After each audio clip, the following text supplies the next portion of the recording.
नमस्कार। आज मैं सवाल ले रही हूँ राहुल जी की। थोड़ा सा फनी लगेगा आपको, लेकिन सवाल को सुनिए। राहुल जी बोलते हैं, मैडम मेरी पत्नी मेरी बिल्कुल नहीं सुनती है, अपनी मायके वालों की पूरी बात सुनती है, और मैं उसे कैसे बताऊँ कि मैं उससे बहुत प्यार करता हूँ। कृपा करके मुझे इसका मार्गदर्शन करें। दोस्तों, ये केवल राहुल जी की समस्या नहीं है। जब मैं सोशल साइट पे एज ए एस्ट्रोलॉजर काम कर रही थी, तो ऑनलाइन की सोशल साइट थी, वहाँ पे मुझे आए दिन ऐसे सवाल आते थे। स्टार्टिंग में मुझे भी हंसी आया, पर जब मैं कुंडलियाँ देखने लगी तो मुझे समझ में आया कि आखिर ऐसे सिचुएशंस क्यों क्रिएट हो रहे हैं।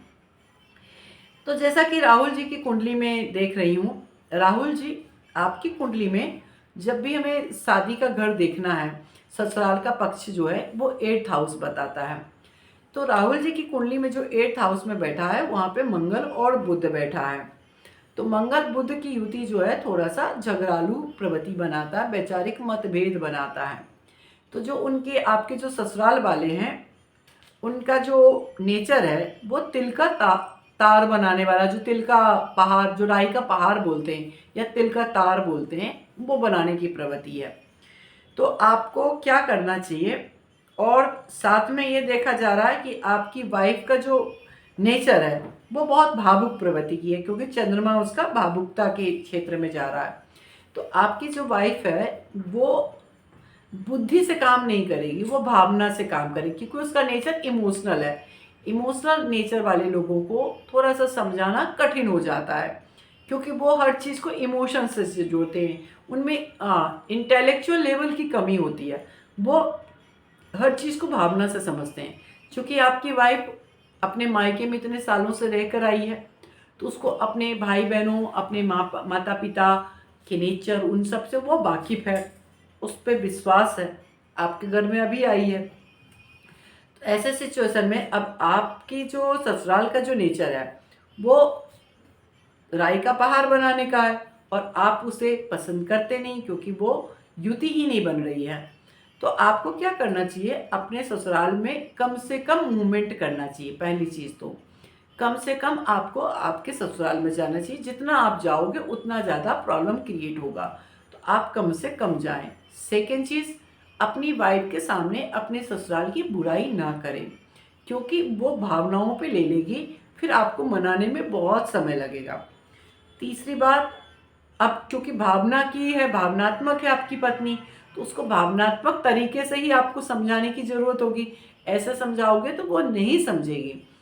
तो ऐसे लोग बहुत नाजुक होते हैं, उन्हें समझ कुछ नहीं आता है। तो ऐसे सिचुएशंस में आपको क्या करना है? अपनी वाइफ को कहीं घूमने लेके जाएं, जहाँ पर आप और वो हैं।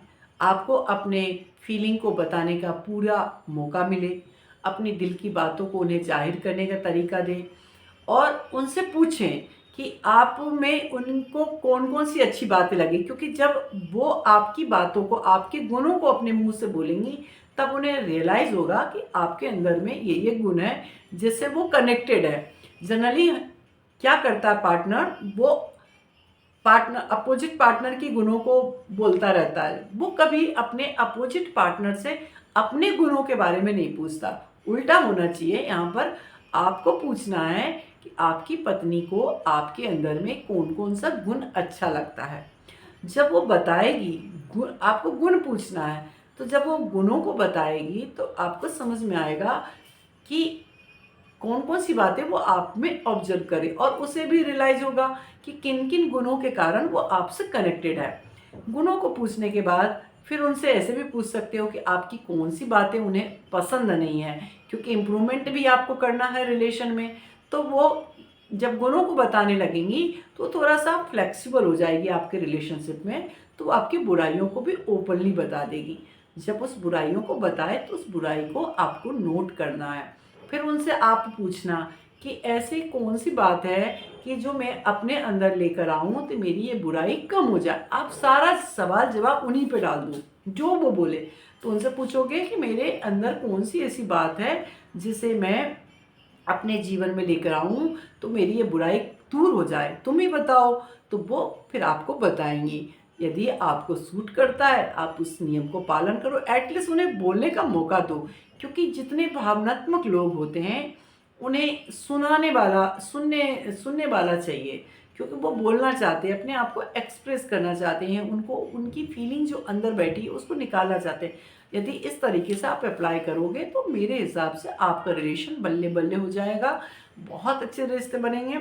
और ये सुझाव जो है ये मैं आपको देना चाहूँगी, और मैं उम्मीद करती हूँ कि मेरे सुझाव से आपका जो वैवाहिक जीवन है वो बहुत ही अच्छा हो, आपके दिल की बात आपकी पत्नी अच्छे से समझ सकें, और आपके लिए बहुत अच्छा मैरिड लाइफ की मैं कामना करती हूँ। नमस्कार।